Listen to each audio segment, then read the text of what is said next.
విజయనగరం జిల్లా శృంగవరపుకోట మండలం కురిడి గ్రామంలో పాఠశాల ఏర్పాటు చేయాలని ఎస్ఎఫ్ఐ ఆధ్వర్యంలో నిరసన కార్యక్రమం చేయడం జరిగింది. విజయనగరం జిల్లా ఉపాధ్యక్షుడు కె రమేష్ మాట్లాడుతూ ఎస్కోట మండలం దారపర్తి పంచాయతీ పరిధిలో మారుమూల గిరిజన గ్రామం కురిడి. అయితే ఈ గ్రామంలో దాదాపుగా 100 కుటుంబాలు నివాసం ఉంటున్నాయి. వీళ్లకు నడవడానికి సరైన రోడ్డు సదుపాయం కూడా లేదు. అయితే ఈ గ్రామంలో పిల్లలు చదువుకోవడానికి ఒక ప్రభుత్వ పాఠశాల కూడా లేదు. స్వాతంత్రం వచ్చి 77 ఏళ్లు గడుస్తున్నా దేశంలో గిరిపుత్రులకు చదువు అందని ద్రాక్షగానే ఉంది. అయితే ఇదే గ్రామంలో 30 మంది పైగా పిల్లలు ఉన్నారు. వీళ్ళంతా గోనపాడులో ఉన్న పాఠశాలకు చదువుకోవడానికి సుమారు అడవి మార్గాన 6 కిలోమీటర్లు నడిచి వెళ్లాల్సి వస్తోంది. అయితే రాష్ట్ర విద్యాశాఖ మంత్రి నారా లోకేష్ గారు ఒక ప్రెస్ మీట్ లో గత 2 సంవత్సరాల్లో రాష్ట్రంలో పిల్లలందరూ ప్రభుత్వ స్కూళ్లకి మొగ్గు చూపుతున్నారని తెలిపారు.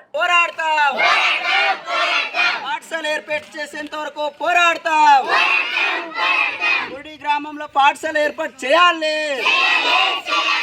గ్రామంలో పాఠశాల ఏర్పాటు చేయాలి. ఏర్పాటు చేసేంత వరకు పోరాడతాం. జిందాబాద్ ఎస్ఎఫ్ఐ, జిందాబాద్ ఎస్ఎఫ్ఐ. కురిడి గ్రామంలో పాఠశాల ఏర్పాటు చేయాలి. కురిడి గ్రామంలో పాఠశాల ఏర్పాటు చేయాలి. గ్రామంలో పాఠశాల ఏర్పాటు చేయాలి. గ్రామంలో పాఠశాల ఏర్పాటు చేసేంత వరకు పోరాడతాం. గ్రామంలో పాఠశాల ఏర్పాటు చేసేంత వరకు పోరాడతాం. విద్యాశాఖ అధికారులు వెంటనే స్పందించాలి. విద్యాశాఖ అధికారులు వెంటనే స్పందించాలి. గ్రామంలో పాఠశాల ఏర్పాటు చేయాలి.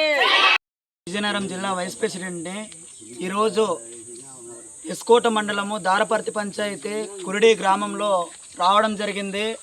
అయితే ఈ గ్రామంలో సుమారు 100 మందికి పైగా కుటుంబాలు జీవిస్తున్నాయి. అటువంటి గ్రామంలో ఈ రోజు వరకు రోడ్డు సౌకర్యం లేదు. మరోపక్క పాఠశాల ఏర్పాటు చేయలేదు ఇప్పటి వరకు. అయితే ఇప్పటి వరకు దాదాపు డిఈఓ కానీ ఎంఈఓ కానీ ఇటువంటి గ్రామాలకు ఏ రకమైనటువంటి పాఠశాలలు కానీ విద్యార్థుల చదువు పైన కానీ ఏ రకమైనటువంటి దృష్టి పెట్టారని చెప్పేసి ఎస్ఎఫ్ఐగా ఈరోజు అడుగుతున్నాము. అదే కాకుండా ఇటువంటి గ్రామాలు దాదాపు జిల్లా వ్యాప్తంగానే రాష్ట్ర వ్యాప్తంగానే గిరిజన గ్రామాలు చాలా వరకు ఉన్నాయి. ఇటువంటి పరిస్థితుల్లో కనీసం రోడ్లు లేవు. ఒక పక్క విద్యార్థులు చదువుకుందామంటే చదువు లేదు.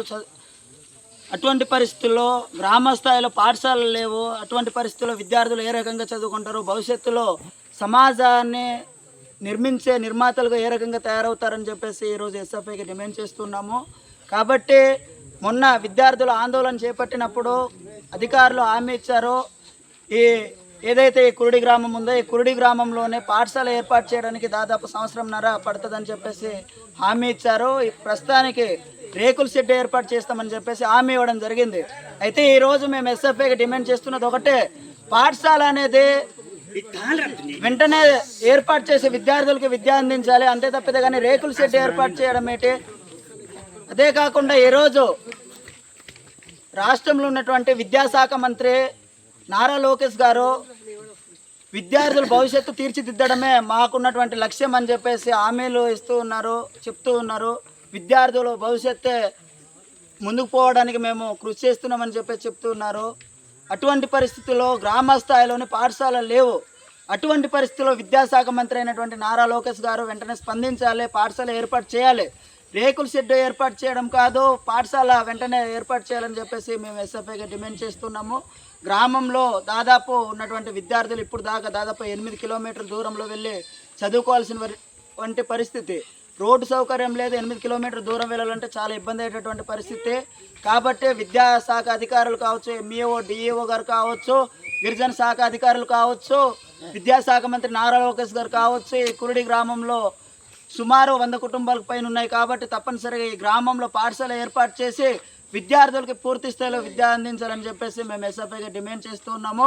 అదే కాకుండా పాఠశాల ఏర్పాటు చేయని ఎడల వెంటనే ఎస్ఎఫ్ఐగా మేము జిల్లా వ్యాప్తంగానే రాష్ట్ర వ్యాప్తంగా దేశవ్యాప్తంగానే గిరిజన గ్రామాల్లో అడుగడుగున పాఠశాలలు ఏర్పాటు చేయాలని చెప్పేసి మేము ఎస్ఎఫ్ఐగా భవిష్యత్తులో పెద్ద ఎత్తున పోరాటాలు ఆందోళనలు చేపడతామని చెప్పేసి ఈ సందర్భంగా హెచ్చరిస్తున్నాము.